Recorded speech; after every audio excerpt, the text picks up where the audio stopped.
नमस्कार दोस्तों, देखिए बात करूंगा एक मुद्दे पर। एक मुद्दा देश में बहुत तेजी से चल रहा है। मुद्दा है मुख्तार अंसारी की साजिश के तहत हत्या की गई है या उनका आकस्मिक निधन हुआ है। लेकिन कुछ जब इस पे बात हो रही है तो आप अपने फेसबुक और व्हाट्सएप पे चेक करिए और आपके अगल बगल देखिए वो गिद्ध जो जश्न मना रहे हैं मुख्तार अंसारी की मौत पर। वो कह रहे हैं कि मुख्तार अंसारी माफिया थे, जो है फिरौती मांगते थे। दुनिया भर का उनके ऊपर जो है आरोप लगाया जा रहा है।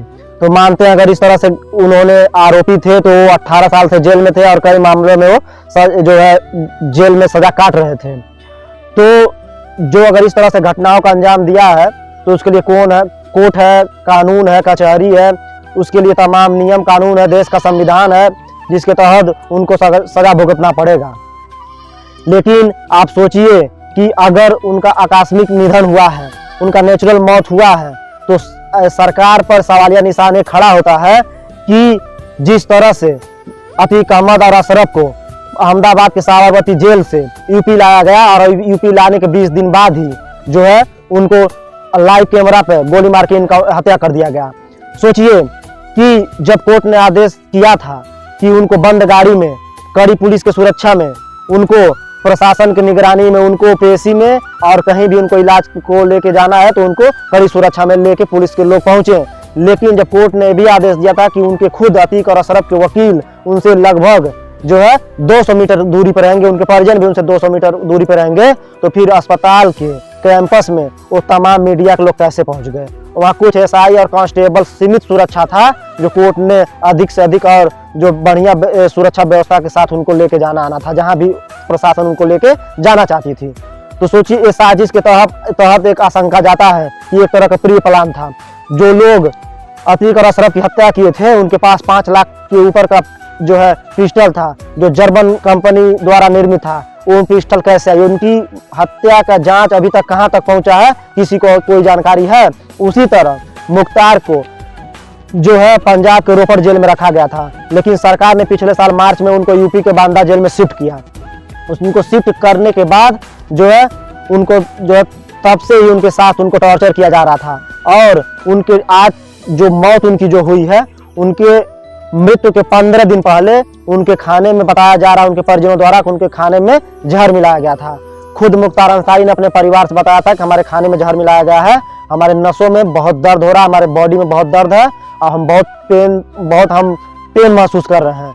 लेकिन सरकार ने और जेल प्रशासन ने बस खाना पूर्ति के लिए उनका इलाज करवाया और फिर से उनको जेल में शिफ्ट कर दिया गया।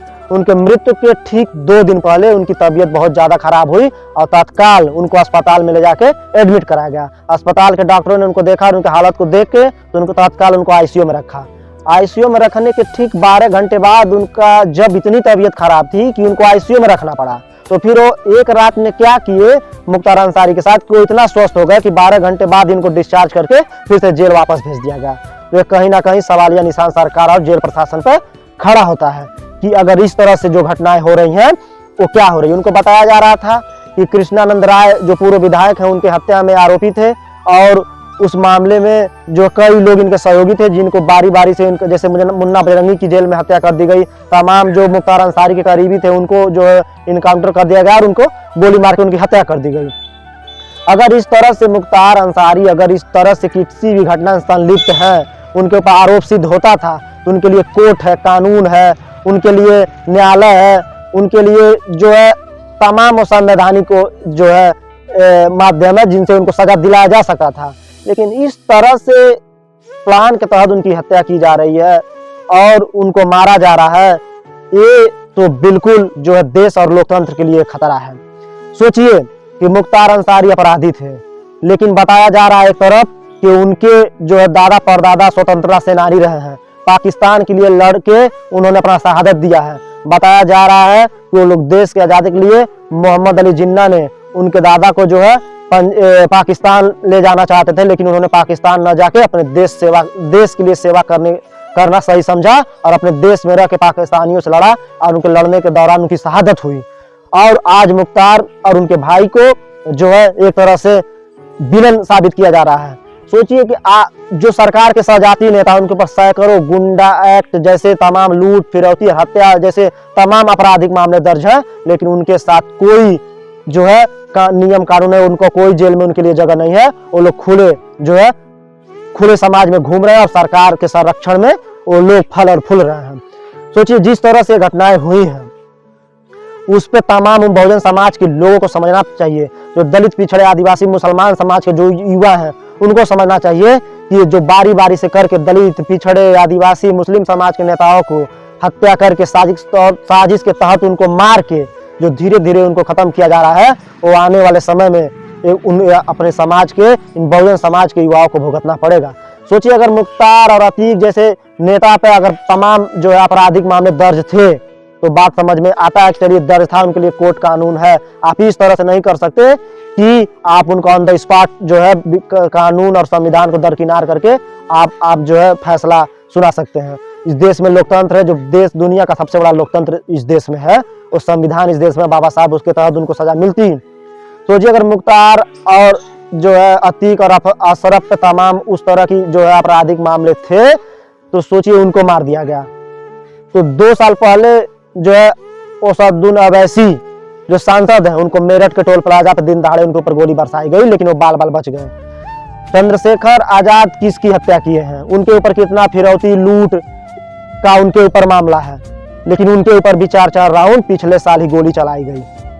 सोचिए ये लोग ये चाहते हैं कि आपकी जो आवाज को बुलंद कर रहा है, जो आपके लिए लड़ रहा है, जो इस देश के शोषित वंचित पीढ़ी का आवाज उठा रहा है, जो उनके हाथों में कलम पकड़ाना चाहता है, वो लोग उनको खत्म करना चाहते हैं। नहीं तो अतीक और अशरफ पे जो अतीक और अशरफ के साथ और जो मुख्तार के साथ हुआ है, तो चंद्रशेखर आजाद साहब किसी की हत्या नहीं किए हैं, किसी का लूट नहीं किए हैं, किसी की से फिरौती नहीं लिए हैं, तो फिर उनके ऊपर क्यों गोलियां बरसाई गई। इससे साबित होता है कि समाज में उन तमाम नेताओं को खत्म करना लोग चाहते हैं जो इस देश के दबे कुचले शोषित वंचित का आवाज बन के उभर रहा है।